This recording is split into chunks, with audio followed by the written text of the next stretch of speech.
I'm Bonnie Bankard. I'm president of the library board, and I'm really happy to welcome you here, but I'm also really, really happy to welcome Beatriz Williams. I'm going to close the door so that it stays closed, sorry. And that we have such a beautiful night. I'm not sure it's going to stay because we have the cord. Okay, we're good. We have a beautiful night for this conversation, which I know I'm looking forward to, and I think a lot of us are very much looking forward to.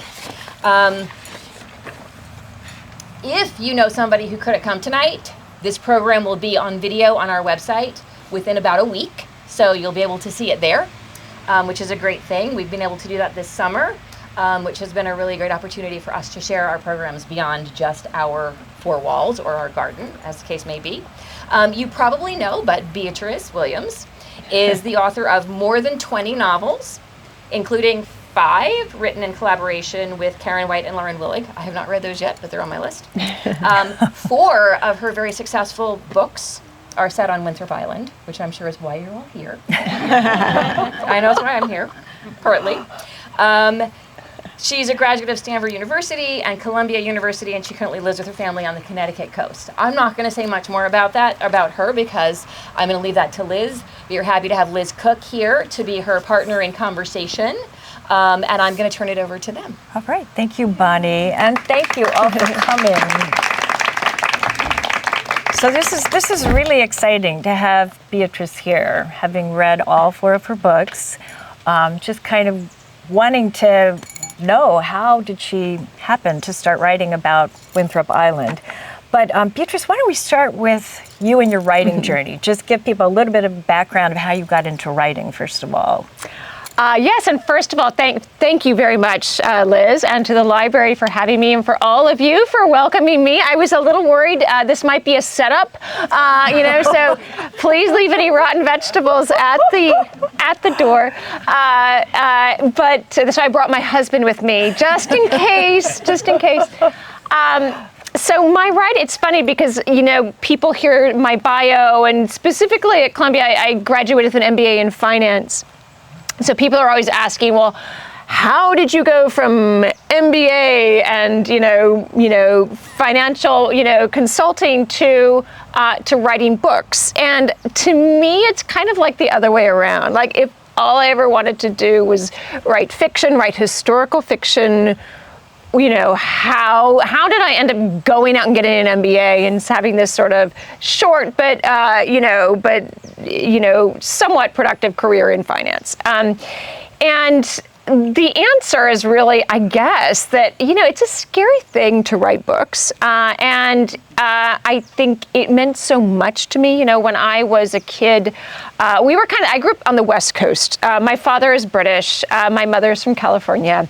And we were kind of the weird kids. We would go to the Ashland Shakespeare Festival every year in Southern Oregon. That was my family vacation every year. I was like 5 years old. I saw Taming of the Shrew and The Tempest that year. So that was kind of my childhood. In the winter, we would go to the Seattle Opera.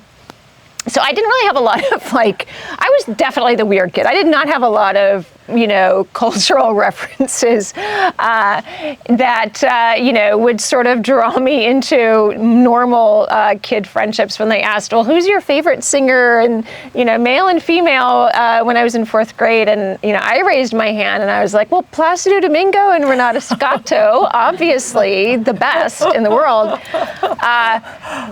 But the great thing about getting older is that these things that make you really weird as a kid become your superpower. And, as a storyteller, I draw so much on that sense of history that I absorb, not just from all this sort of, storytelling that I was exposed to as a child, but also my father being British. And all the books in our house were sort of 18th and 19th century fiction. So, that sense of a historical place. When I moved to New England after college, it felt so much like home to me because, and we were talking about this earlier, everywhere you go, there is this 4th dimension of time. Like, history is in every step you take, something interesting happened here, and I want to know what it is, and houses and people who've lived in them, and what is their story. So it was really after, once I had my first child, I really, I think I can tell my boss back at Deloitte this now, that I really had no intention of coming back from maternity leave. This was going to be my moment to start writing, because all of a sudden this thing that was so scary, like, if I fail at this, my parents won't love me. I didn't have to worry about that, because my kids would love me. If I failed, if I was actually no good, my kids would still love me, and need me, and still be the most important thing in my life. So it kind of gave me that freedom to take that risk, to go from being able to write well to finding a good story and telling it well, and taking the writing and combining it with the storytelling to make novels that I hope, bring both enjoyment and reflection to people as they read. So you got going on this and began to write a lot. Wrote a few books before you set one on Winthrop Island. Yes. So how did that come about? How did you decide to set a book here? Well, all of my books, I think, and I had written, one of my first novels was 100 Summers, which takes place on kind of a fictionalized Napa tree in the summer of the Great New England Hurricane of 1938. And I love that sense of place. I love writing about places where there is a very genuine and heartfelt sense of place. And I think in all of my books, and particularly my Winthrop Island novels, we're talking about characters, people who need a place to belong to. And one thing that attracted me to Fishers, and my husband's family has some connections here. My husband is related to some people who have lived in the Consolving family, his cousin Thayer Talbot we're very close to her. So I had known about Fishers for a while, and what I loved was it had that sense of place and belonging. People are so passionately attached to this island, and I think it's a great place to come to belong to. And so it seemed like a natural fit. I'm also, as we mentioned earlier, I'm an anthropology major. I love what I call microcultures, and islands are great for that, because you develop that unique culture that belongs to that island, and how do you preserve that and yet weave in the new so it stays relevant and vibrant for future generations. So I was attracted to Fishers for that reason. Although, and I want to say this at the outset, Winthrop Island is inspired by Fishers, but it is not Fishers. I know, geographically it's not a match exactly. There are some geographic stuff that I've filtered in there, but it's not supposed to be Fishers. It is supposed to be an imaginary island that sits where this island is and has its own history and culture that is inspired by what you see here in Fishers, but is not specifically Fishers. Yes, well, I'm glad you mentioned that, because I think there are people that always wonder, is this family that you're writing about? Which family exactly. is that? Who is she talking about? Who are those people? Well, which affair was that really? Which house have I was disguised that? facts? So I certainly, I've heard snippets here and there. I don't have any deep throat among you. I just want to assure you that none of that is really going on. I think what interests me, people have always, my books are really about people, and I've never been. I know one of the biggest, I don't want to say trends, but one of the biggest areas of historical fiction now is what we call biographical fiction. So you have a real historical character who is brought to life, in a novel as fiction, and that would be impossible for me to write, because my creative process, it just owes so much to imagination, and to voice and to characterization, that I would find it impossible to write from the point of view of somebody who actually lived, because it would feel, and this is just my writing process, because there's some brilliant writers doing this, it would not feel authentic enough to me. Like, how can you really know the inner dialogue or the inner, monologue, of somebody. Sometimes it's a dialogue depending on the personality, but the inner monologue of somebody who actually existed. That, to me, I don't feel like I can do that in an authentic enough way. So everyone I write about is imaginary, even if I pull inspiration from real stories or real people that I've heard about. Yeah. So hopefully that's comforting. Yes, I know. Some of the people that are concerned or about else your she's like, well, she got that wrong. Exactly. Don't worry. I'm not trying to get it right. I'm trying to tell a fictional story, to make that very clear. Yes. So even though that is the case, I've read all 4 of your books. I've found it pretty interesting that you've captured some of the nuances of the island so well. When you write about the place that's equivalent to the Pequot, I mean, it feels like you're at the Pequot. Don't you wish you could walk in there and there is Monk Adams playing in the corner? Wouldn't that be great? I know. So it's kind of incredible to me that you've been able to do that, because how much time have you really spent on the island? I think the audience would be interested in that. Well, I visited. This is actually, and Liz has kindly offered to put us up for the night. This will be my first overnight on the island. I have made some more or less incognito visits. My children, so I'm in Lyme. My children went to Lyme Old Lyme High School. And they were cross-country runners, and their favorite away meet was always coming to Fisher's, and they got to spend the whole day. And the kids would show them around like the bunkers and everything at the near the airfield. So, we've certainly been here. Again, my husband and his family have connections to the island. So I haven't spent a ton of time, but we were just speaking, because I know you spent some time in Lyme. A lot of those same cultural elements are there, and I think as an outsider, I'm very aware of how cultures work, having had to adapt to a culture myself. A lot of those same elements. It's a place where,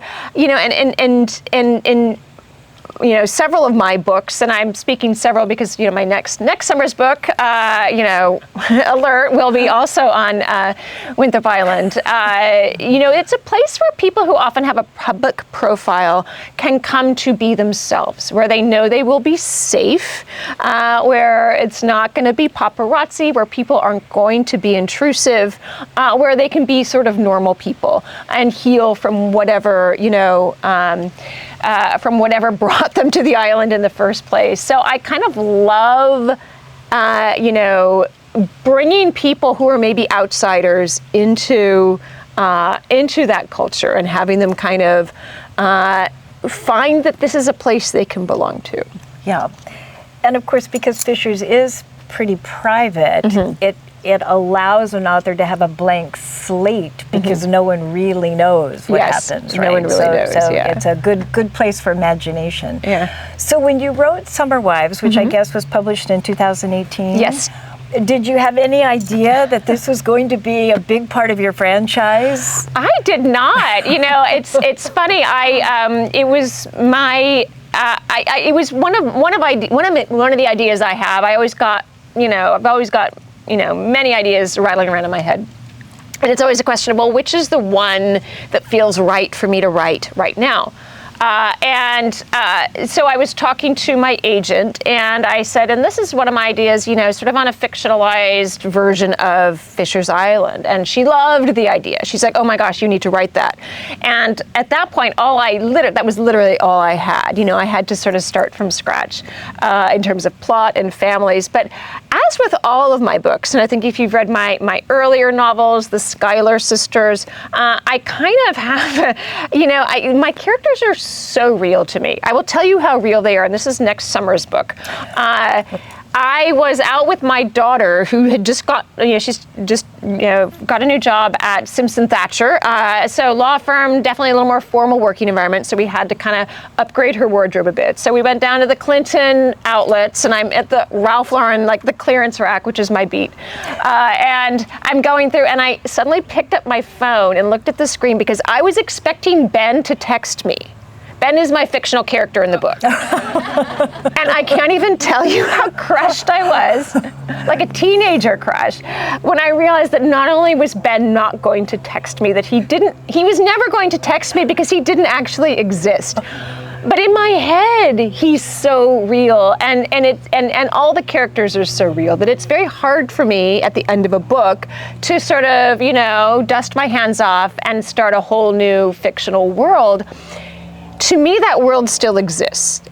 So even though when I wrote The Summer Wives, it was not necessarily my intention to write more, I had all these questions about my characters and what happened to them later, and secondary characters. And for example, Clay Monk and Isabel Fisher, who had this on-again, off-again thing in The Summer Wives, I kind of knew that on-again, off-again would continue, and that was how I created Meredith, who is, their love child, and one of the main characters in this book, because I kind of knew she was there, and I knew at some point I was going to want to write about her. And so now there's actually a Winthrop Island Families tree at the start of the book to help anyone who gets confused. This is just amazing. And I think one of the things you do so well that has to be really hard is each book stands alone.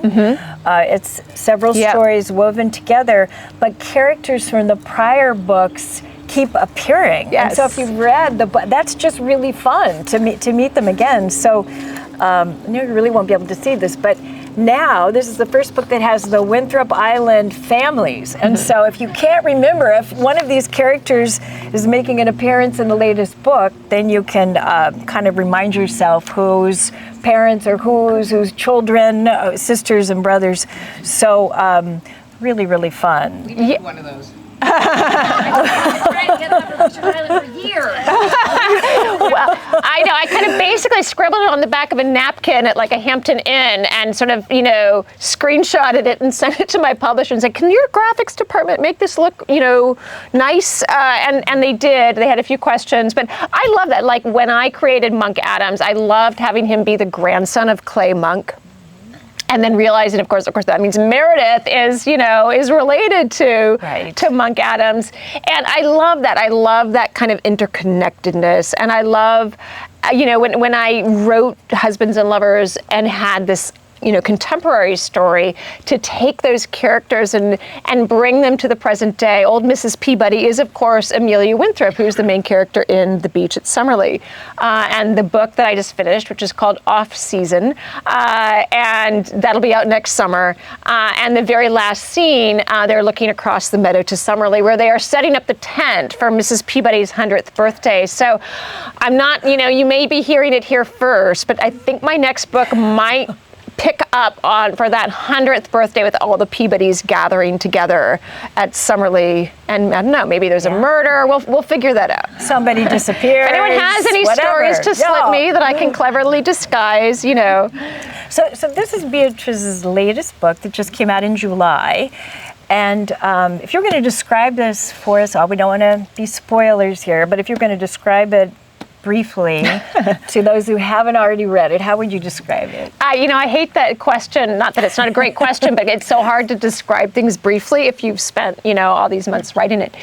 Well, not it so is briefly, definitely, it is at its heart, it is a story about women from different centuries searching for a place to belong, or a person to belong to, and I mean, you could say all my novels are a bit like that, but it brings together women, 3 different women.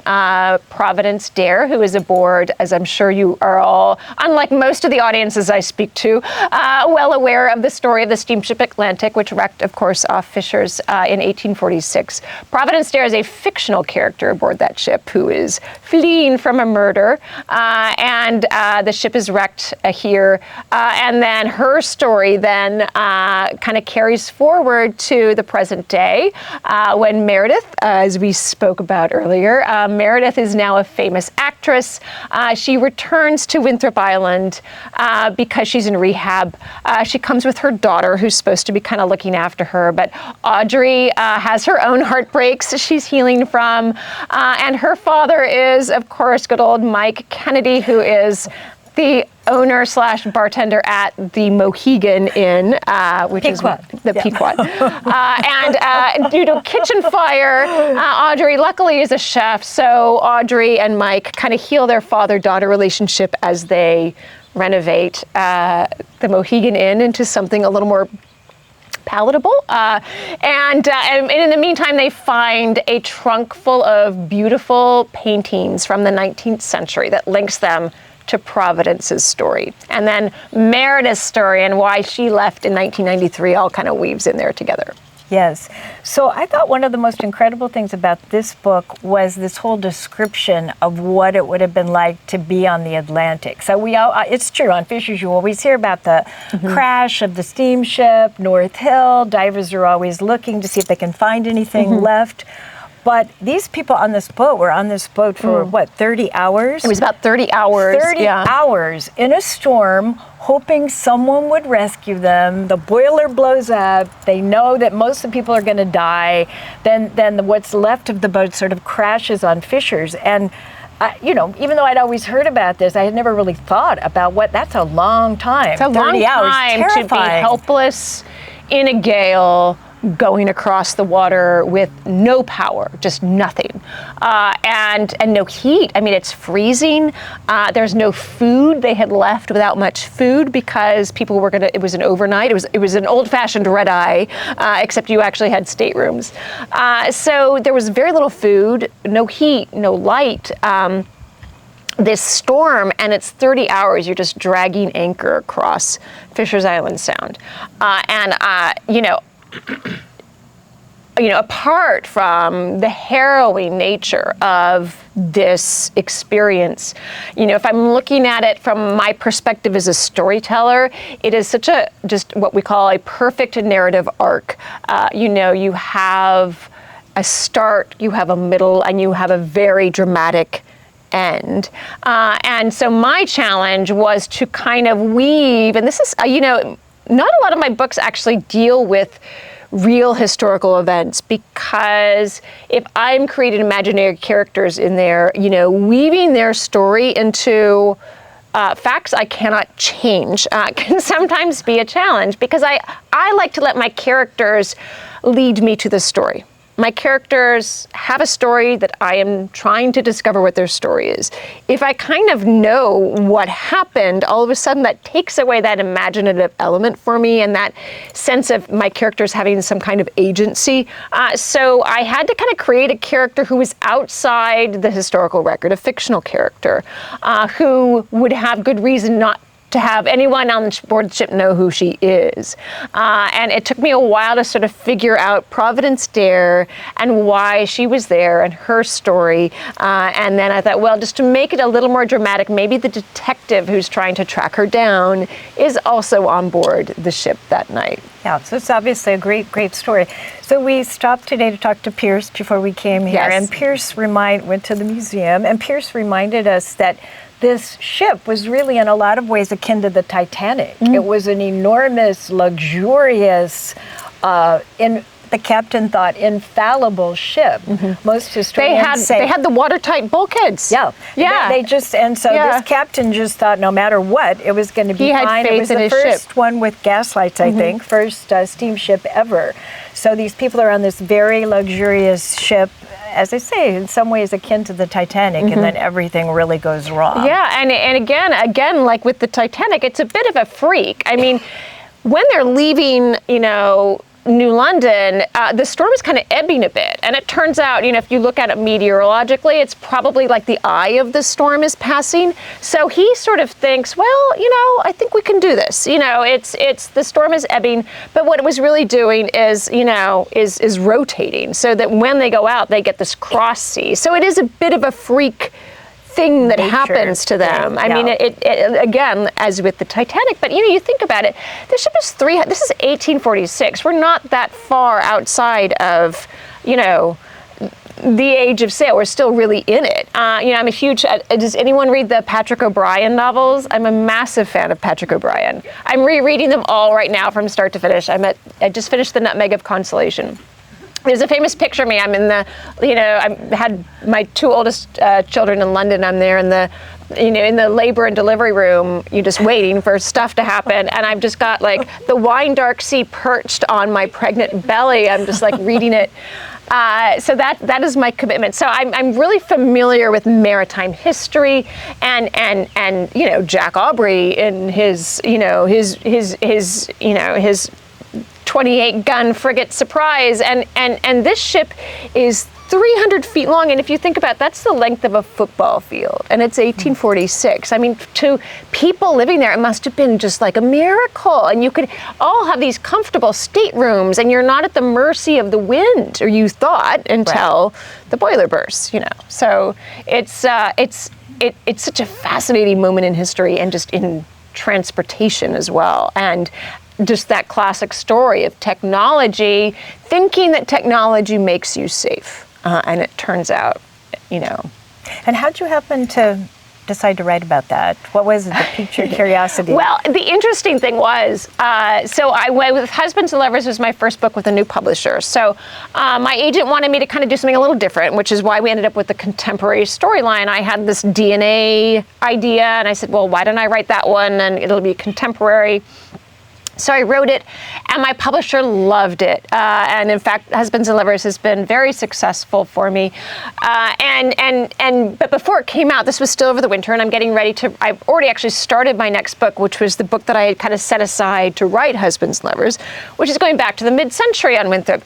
And my editor said, and there was going to be like a guy washed up on the beach who might be a KGB spy and all this, and my editor first said, well, you can't do that because I have another writer who has a guy washed up on a beach in mid-century, in New England on an island who might be a spy, which turned out, of course, to be Martha Hall Kelly.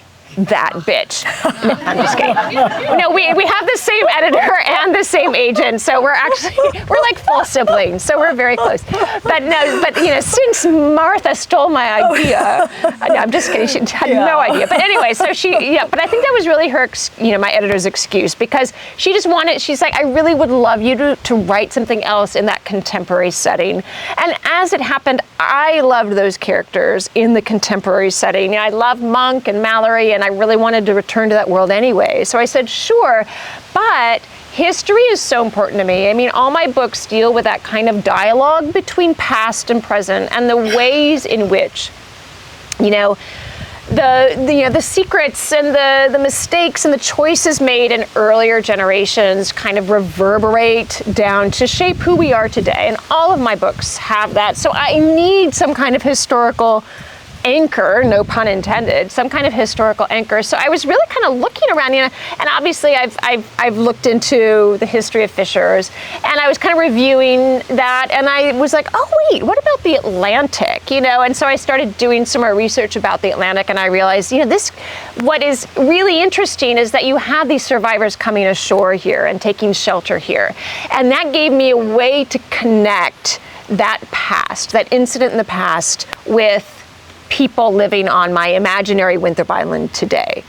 So that was kind of why I thought it would be a great fit for one of my books. But it's interesting because in my published novels, I have never gone that far back into the past, 1846. I think 1914 or so, or actually no, sorry, about 1900.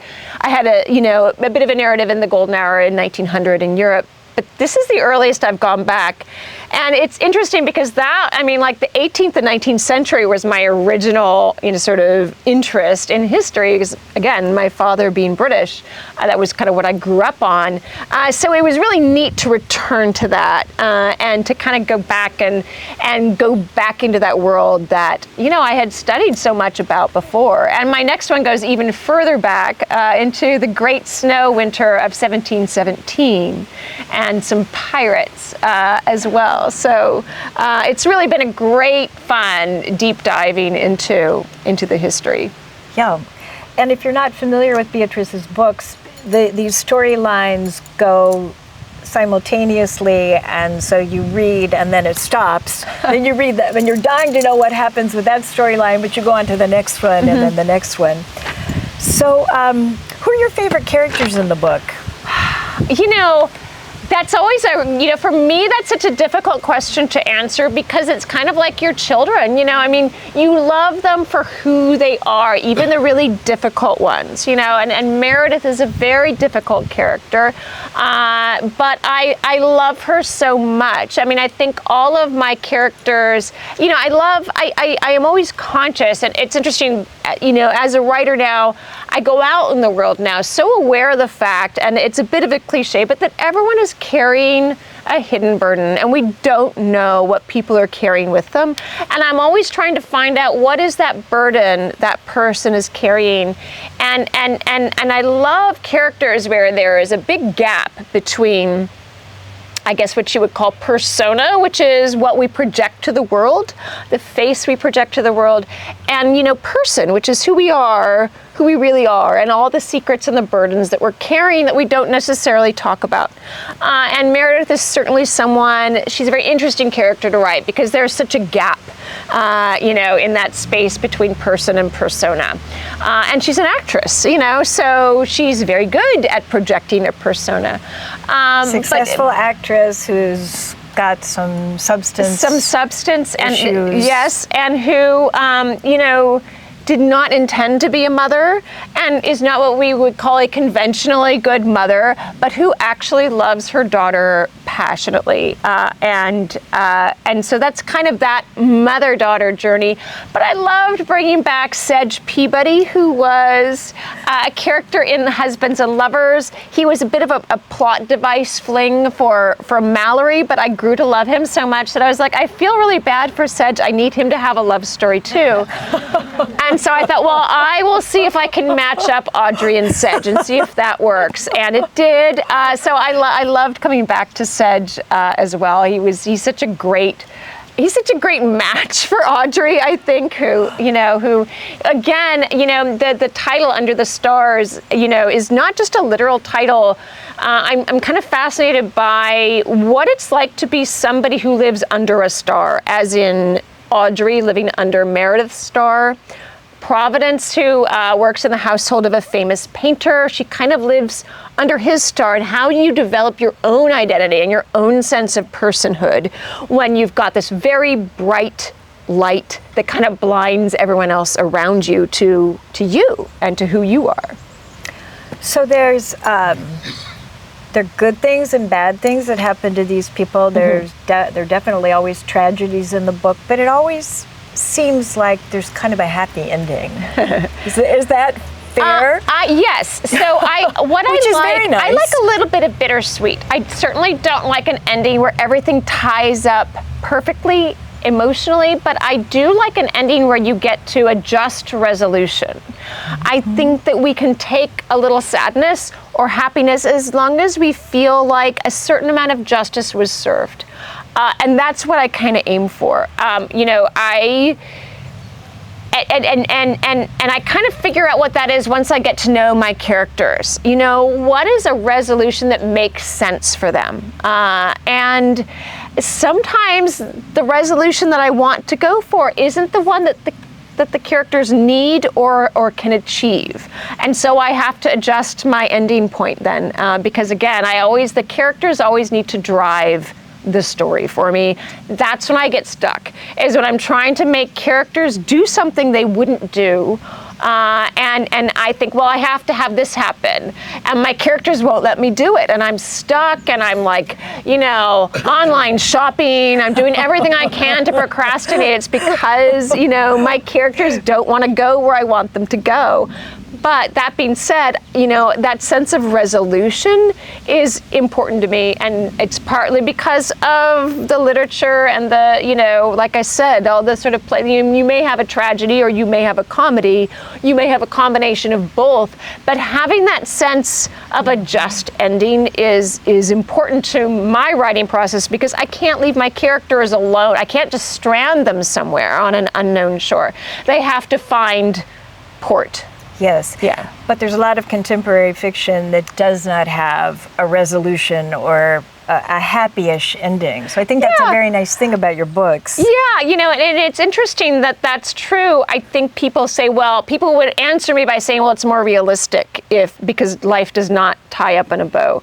And I try not to tie up in a bow, but I do feel like the reason we turn to fiction is for that sense of resolution. Or hope. Or hope. There is, so many fiction books, it's just sort of a black ending. And your books it's not perfect. And there is tragedy and there's death and all kinds of tough stuff, actually, tough life stuff. Yeah. But they're hopeful. Yes. And I really like that about the books. Yeah. I think maybe I'm just an essentially optimistic person, and maybe that makes me unique among writers. I think, it's not necessarily a profession that attracts optimistic people, but here I am. Yes.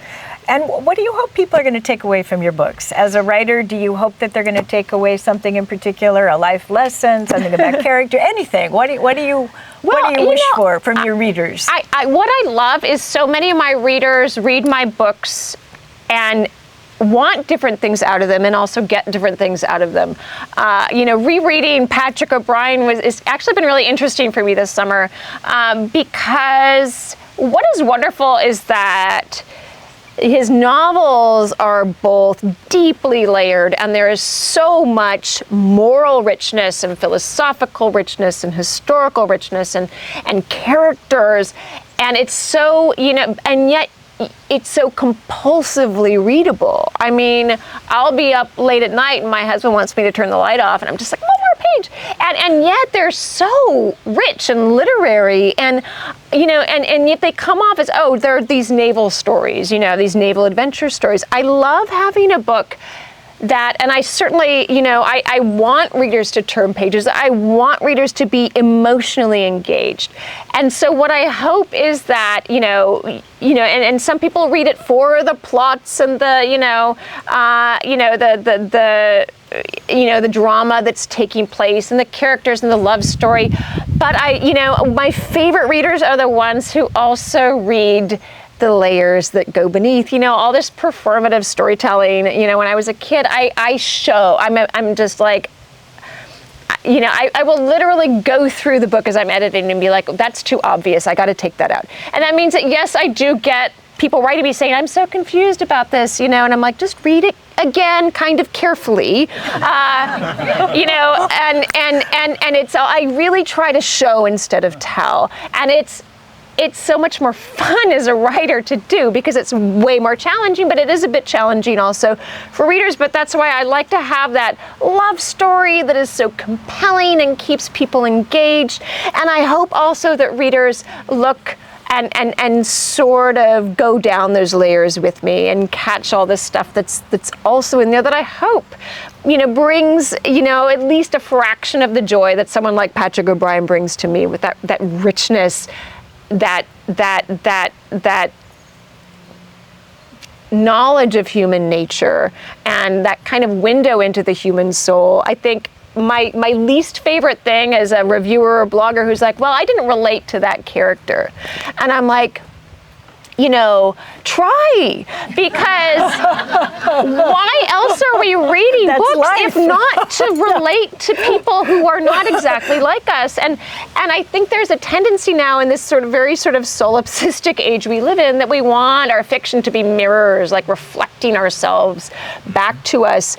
I mean, fiction should be a window. It should be a way to look into the life of somebody else. I mean, when I'm writing, I am not at all like Meredith, but I become Meredith when I'm writing her, and that I hope that gives me some sense of sympathy for people who are not like me and who don't look at the world as I do. We are all sharing a planet together, and any time we can try and understand what it's like to be somebody else, to be inside the skin of another human being, I certainly hope that is something readers will engage in my books. Yes, well, I think your books deliver that, and I think your character development gets better in every book too, I would say that. So I think you're succeeding in that. Thank you.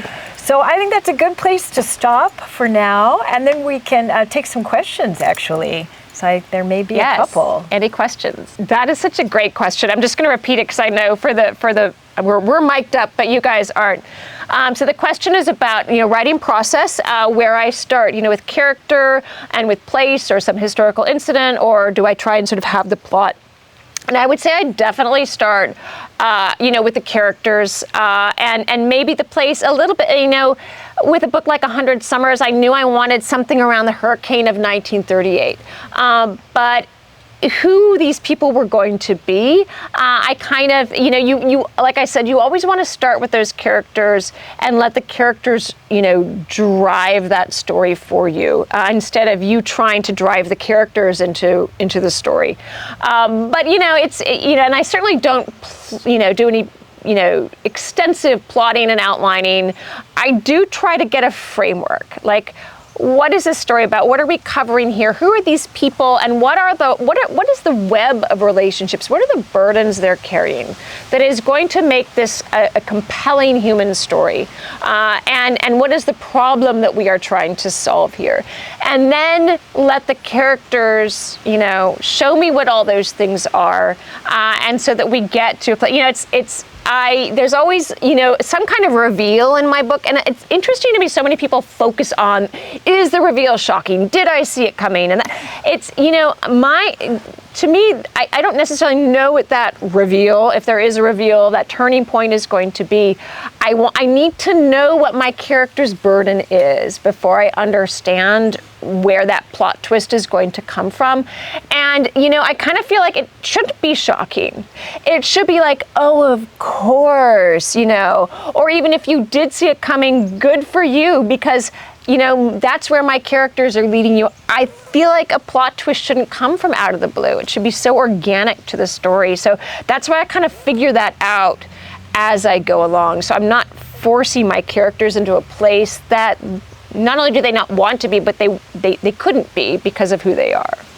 So the plot evolves as you go. The plot evolves as I go. I have very few books where if I go back to my original notes, as I was sort of trying to figure out what this is going to be about, and that's actually what the book turned out to be. It's usually quite different, the way the book turned out to be.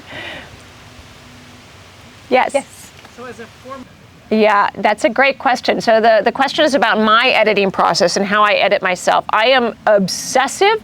I think anyone who's edited me will tell you, like, I will hold on to those, copy edits and galleys until they tear them out of my fingers, like the deadline, honey, because I literally obsess over every word. So I'll write, and my favorite part of sort of drafting is when I am just so deep into that story that exactly, I think a character might be texting me, and I love that feeling of being so deep inside a book, and that flow state of that creative flow state is where I do my best writing, and I usually need the least editing.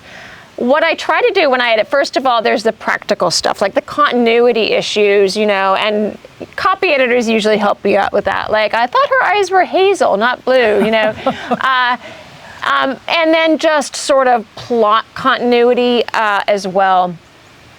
And I think that when it comes to more sort of line editing, kind of qualitative editing, first of all, I try to trim as much as possible. Take everything out that doesn't need to be there. And whether it's little things like dialogue tags or just thoughts that I'm showing anyway, so I shouldn't need to tell you that thought because the character is showing you. And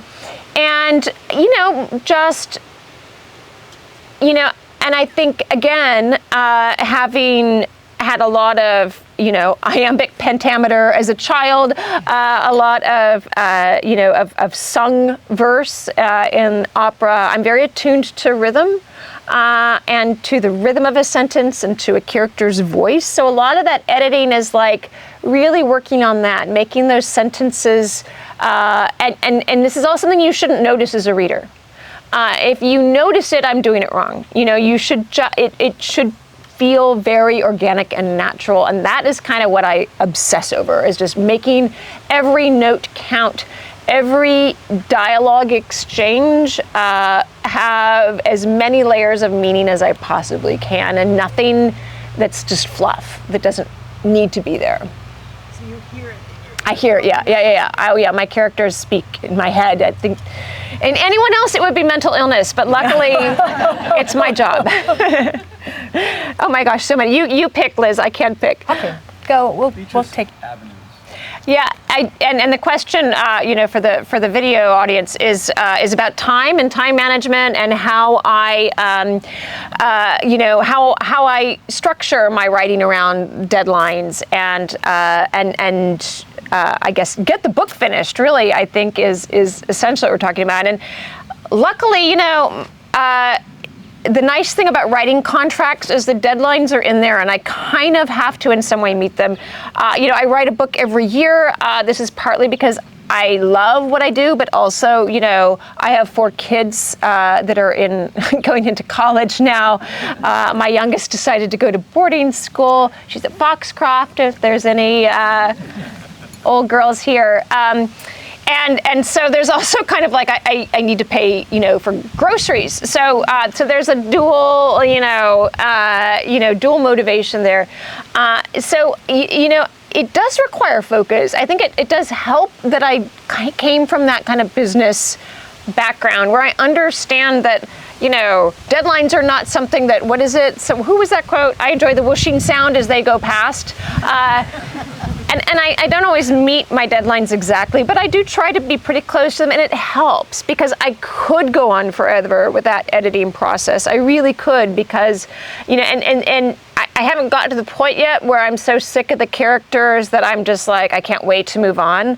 I certainly have been writing, certainly that first half of the book, you're thinking of all the other books you could be writing right now. Like, because it's, you're trying to figure out who these people are and just, that sort of just figuring stuff out can be, to me, challenging and frustrating. And I think, honestly, we were talking about phones earlier. Our brains are getting so rewired by the electronics in our life that I sometimes find it's getting harder and harder for me to really power into that concentration mode. And it's so much easier to do other stuff. And I'm thinking about all the other books I want to write. But luckily, at some point it kicks in, whether it's because I got to get this done because my deadline's looming, or just, now I see how it's all fitting together.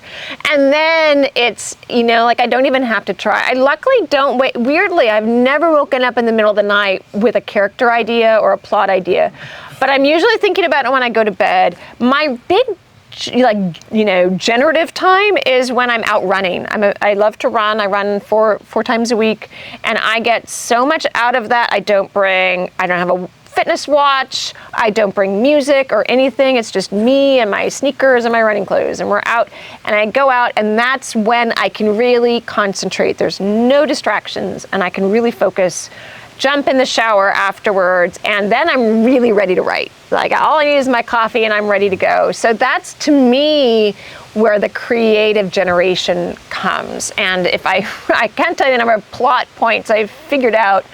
Running. Pounding the pavement, exactly. So really it is kind of like those external deadlines, but also hopefully my characters are making me not want to leave their world. Thank you. Jackie. How did you get your very first book published? So I'd started, when my children were little, I started going to some writing conferences and workshops and just kind of getting that, I guess, technical side of things. How do you, write scenes, structure scenes that, lead you into the next scene and make, that sort of storytelling aspect of it. There's a lot of technical stuff in there.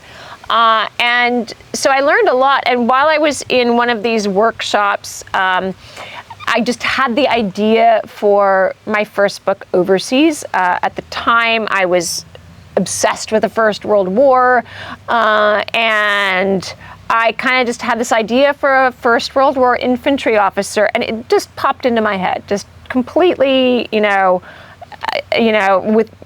no warning whatsoever. And he's walking the streets of Midtown Manhattan. And I thought, well, that's weird. This is not the kind of book that I thought I would be writing, but, and then I went home from the conference and got pregnant with my 4th child and kind of set it aside for a while. But when she was like sleeping through the night, I picked up that idea again. And, I do a lot of ruminating with my story ideas. And once I kind of put a few kind of things in place, I felt, I think I can start writing this book now. And it was a very intense writing process. My children were small. I was literally, I put them to bed and start writing. And sometimes I wouldn't get to bed till 3 a.m. That was when I discovered coffee. And I finished that. I was like, okay, I had a couple of manuscripts that, were at the time and will remain on my hard drive, never to see the light of day. But this one, I felt I had finally, amassed enough technical skill and combined it with a great idea. And I thought, I think I've actually written something that someone might be interested in publishing. So I just made a list of characteristics I was looking for in an agent. You got to find an agent first if you're writing fiction. And so I kind of had a short list of 5. I wanted someone who had a legal background because there's a lot of contracts involved. I wanted someone who was young but at a well-regarded, high reputation firm. Someone who was interested in women's stories, women's voices, all of those things. And that's kind of how I found my agent.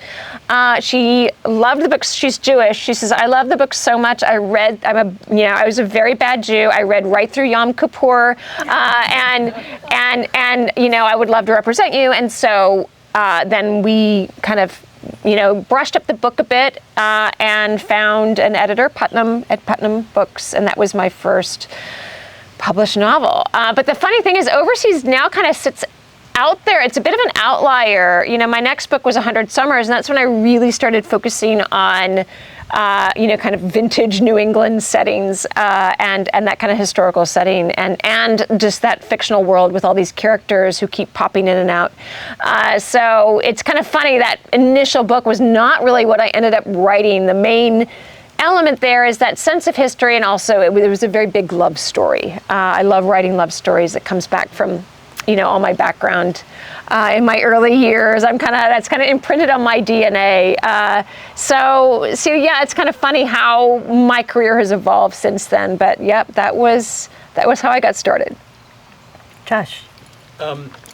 You may have just answered this, but I was curious. Since my dad was an author, he had a certain habit about writing.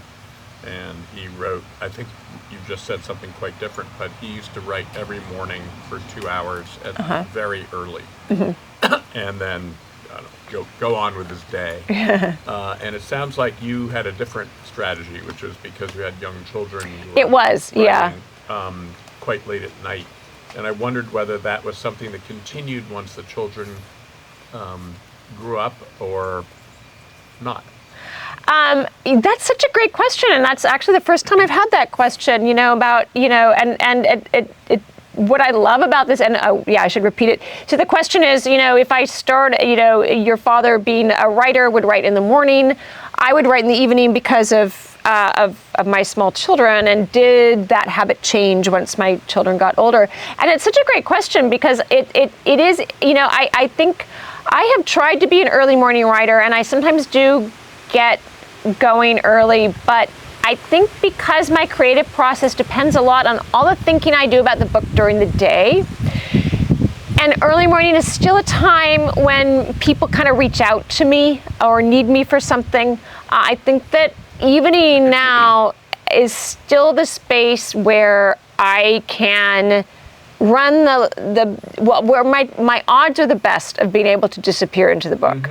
And I don't know whether it's just a habit left over from when my children were small, or whether that's just the nature of, my life, just being a woman and all these things that you do as a woman. I think the challenge for me, especially having been a mother, is that I always feel, and just upbringing as well, duty was very important. My father's British, so your duty is everything, and my duty is always take care of other people first, and then I can do my thing. Right. And it's very hard for me if I'm deeply writing and someone needs me to sign a form or make dinner or fold laundry, I will drop my writing and run and do that thing and then come back. And I can't, because, I think it's just ingrained in me.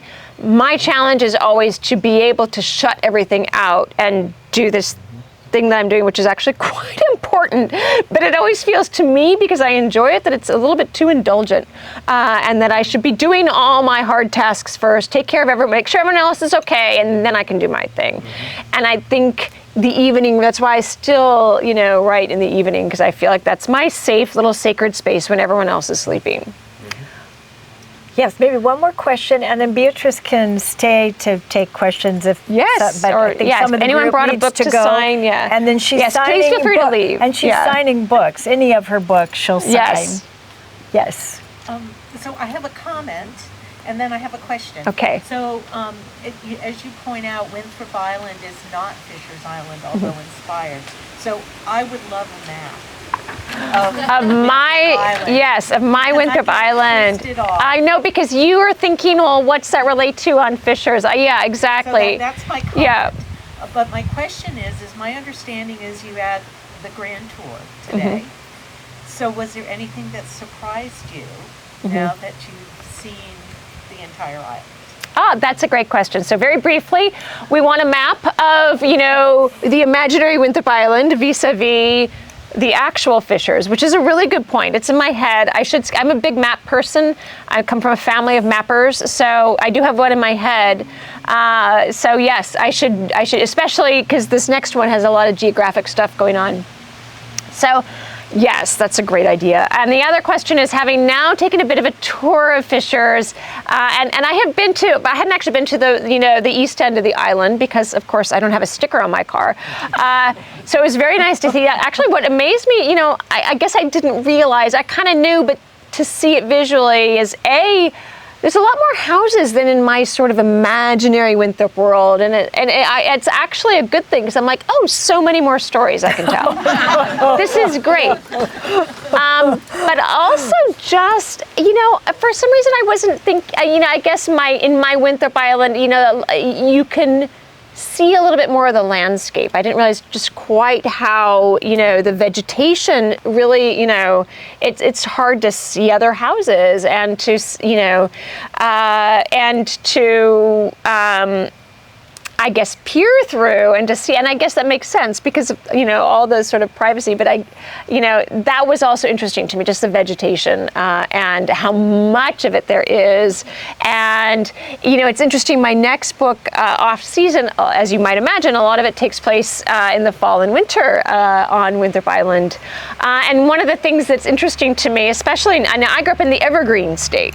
So we didn't have all the, the leaves falling as much. And one thing I love about winter here is all of a sudden the leaves are not shielding everything, and you can see stuff you can't ordinarily see. So it'll be interesting how that kind of, I'm still on the edits, so I can still, change a few things based on what I've seen. But again, how much do I merge, the actual Fishers with my imaginary Winthrop, which is supposed to be imaginary. It's not supposed to, and I don't want it necessarily to be an exact copy of Fishers. I kind of need that imaginative space to create. But I love having, again, just anything that reinforces that sense of place is wonderful for the imagination. Okay, well, I think that's a good place to leave it. Thank you so much, Beatriz. Thank you all for coming and for the warm welcome. I appreciate it.